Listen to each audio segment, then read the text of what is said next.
Today we visit Inchmahome Priory, on the largest of the 3 islands in the Lake of Menteith near Aberfoyle. The others are Inchtala and Dog Isle. The island is reached by a small boat from the port of Menteith. As we cross the water, we can see Inchmahome in the distance. Inchmahome means the island of Saint Colmoc, also written as McColmoc or Saint Colman. There were, however, many early saints called Colman. Reverend W. MacGregor Stirling, writing in his 1815 notes on Inchmahome, says there were 95 Saint Colmans listed in the Martyrology of Donegal alone. The same source identifies the saint of Inchmahome with Colman of Dromore in Ireland, whose feast day was the 6th of June. It also explains the name McColmoc. In Ireland, M-O and O-C could be added to names as terms of affection, so Colman could become McColmoc, meaning something like my little Colman. The name points to the older Irish Christian world that helped shape early Scotland.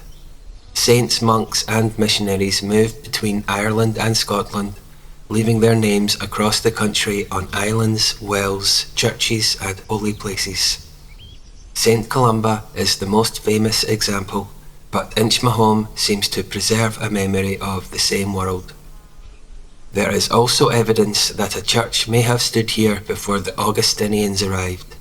Around 1210, old records suggest Inchmahome was already a Christian site, long before Walter Comyn founded the medieval priory here in 1238. Walter Comyn was Earl of Menteith and one of the most powerful men in Scotland. His own residence was nearby on neighbouring Inchtala, the Earl's Island, while Inchmahome became the island of prayer and rest.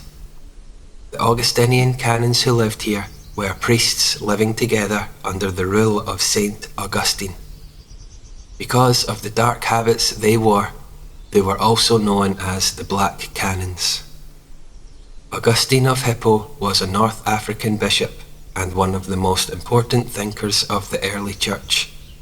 He wrote The City of God after Rome was sacked in 410 AD, when some people blamed Christianity for weakening the empire. Augustine answered by saying that earthly power is always temporary. Kingdoms rise and fall.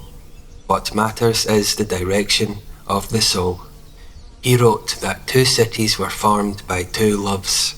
The earthly city, by self-love, carried so far that God is pushed aside.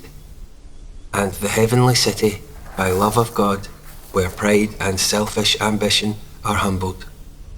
For the canons at Inchmahome, the rule of St. Augustine was meant to shape that second kind of life. They were to live together, share property, pray, listen to scripture, control their speech, humble private ambition, and serve God as a community. Augustine's most famous line from his Confessions puts it simply: "You have made us for yourself, O Lord, and our heart is restless until it rests in you." But Inchmahome was also a place of burial. Later excavations reportedly uncovered human remains near the ruins, including around 30 skulls. That is worth remembering before we enter the chapter house. The chapter house is one of the most important parts of Inchmahome Priory. Originally, this was not a burial room. It was part of the daily life of the Augustinian Canons. This was where the community met to hear readings, discuss priory business, deal with discipline, and keep the rule of the house. After the Reformation, monastic life came to an end, and by about 1644, the chapter house had been turned into a mausoleum for the Earls of Menteith. A room once used by the living community became a room for the dead. Today, it is also the only roofed building left at Inchmahome, and it shelters some of the finest surviving memorial stones from the Priory Church. The best known is the double effigy of Walter Stewart, and his wife, Countess Mary. They lie side by side beneath their canopies, each with an arm beneath the other's head. The pose is believed to echo a Gaelic prayer. There is also a 14th century knight thought to represent Sir John Menteith, a descendant of the first Stuart Earls of Menteith. Another grave slab commemorates John Drummond, who died in 1372. Beside his head are carvings of Saint Michael slaying the dragon and a bishop treading on a serpent. Saint Michael was also remembered on the mainland. In 1466, Port of Menteith became a borough of barony, allowing it to hold an annual September fair dedicated to Saint Michael. So around this lake, saintly memory marked both island and shore, Colmoc at Inchmahome and Michael at the port.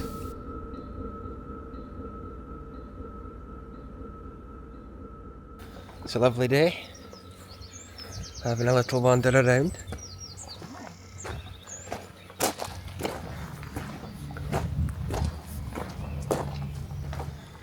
We've been on the boat.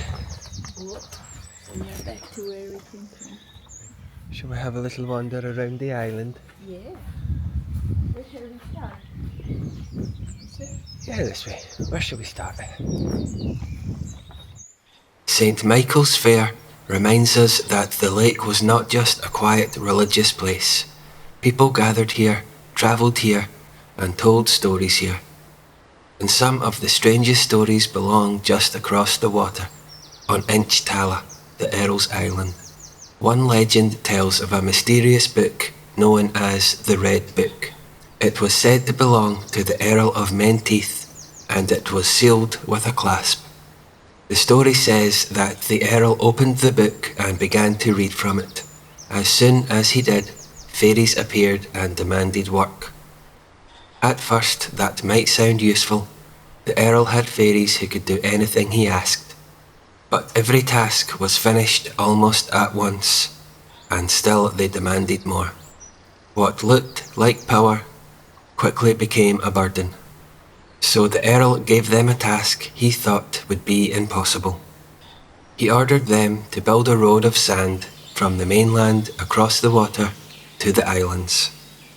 But even that began to rise from the lake. Realizing what he had released, the Earl made a bargain. He offered the fairies a meeting place away from the lake, on Ben Venue, at the Corrie of the Urisks, or the Corrie of the Goblins. So the Earl was not just sending the fairies away, he was giving them a place that already belonged to the older spirit world. The fairies accepted, and in return, they left him in peace. There is another tale from Inchmahome, known as The Butler and the Witches.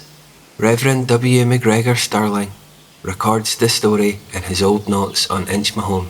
In the tale, the Earl of Menteith was entertaining guests when the drink began to run out.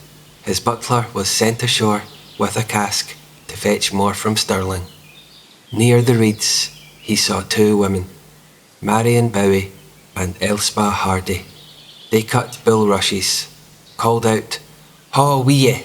mounted the rushes and rose into the air. The butler copied them. He cut a bulrush of his own, shouted the same words, and suddenly found himself carried through the night. The story says they flew all the way to the palace of the King of France. There the butler filled his cask with wine and took a silver cup as proof of where he had been. By morning he was back at Inchmahome, asleep beside the cask. When the Earl found him, he assumed the obvious. The butler had got drunk and failed in his errand. But then the butler showed him the full cask of wine and produced a silver cup bearing the fleur-de-lis, the royal emblem of France. So around the Lake of Menteith, Scotland's only lake, there are different kinds of crossings. There is the boat crossing, from shore to island. There is the old religious crossing, between mainland church and island priory. And in the folklore, there are stranger crossings still, fairies raising earth through the water, and witches rising from the reeds into the night sky. Veni Sancte Spiritus, et dimitte celitus, lucis tuae radium. Veni Pater Pauperum, veni Datur Munerum, veni Lumen Cordium. Consolator optimi, dulcis hospes anime, dulce refrigerium. A short drive west of Port of Menteith brings us to Aberfoyle Old Parish Church.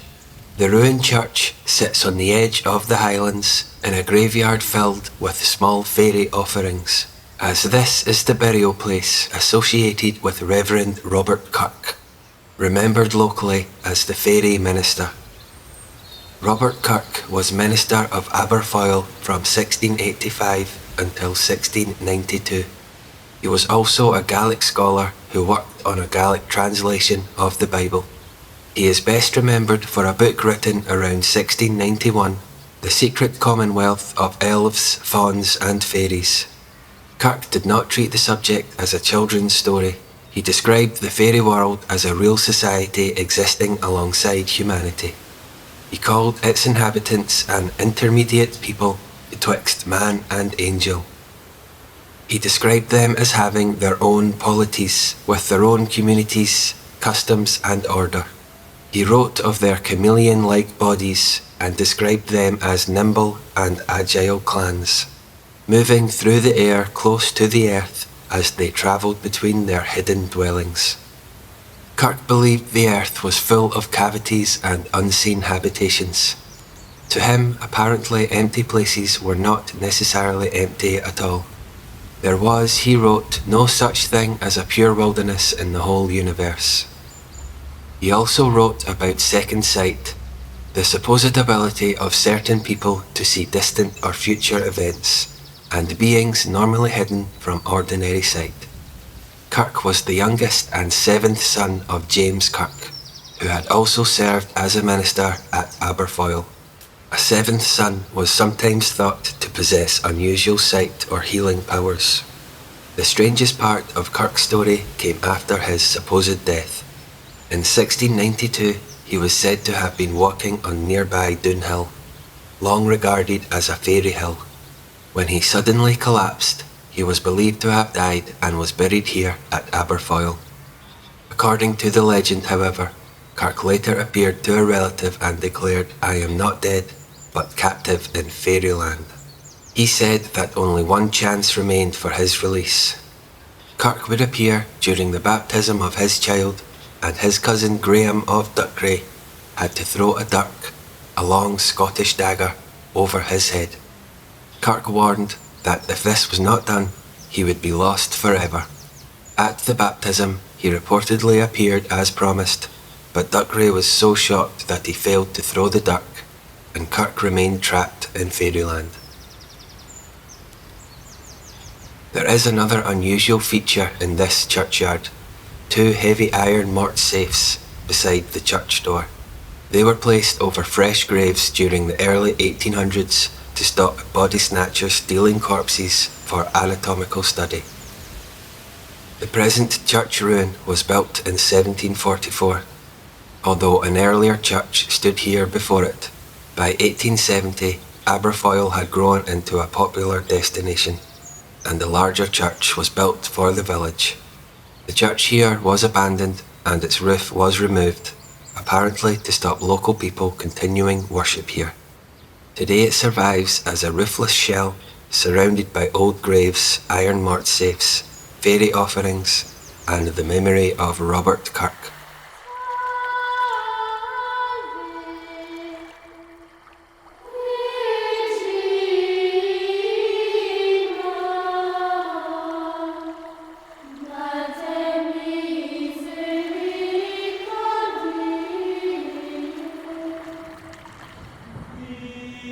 After leaving Aberfoyle, we return to the Lake of Menteith and spend the night in the van near the port.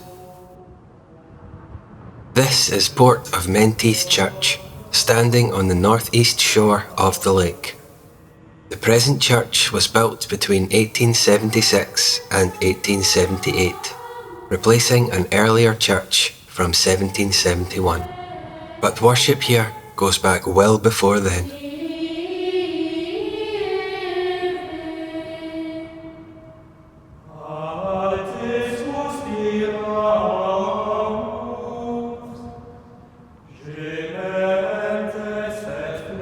The building is marked by its square bell tower and pyramidal roof. The shapes are simple. The square belongs to earth and order, while the rising point of the pyramid draws the eye upward.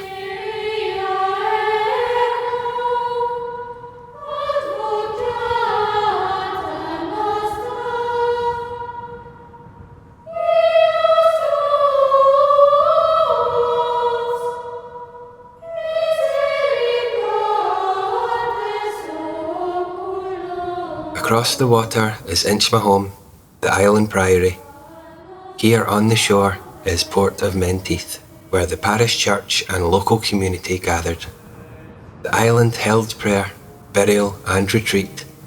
The shore held worship, work and everyday life. The lake lay between them, but both belong to the same history. Thanks for watching this episode of Kirks and Crowns. We'll see you next time.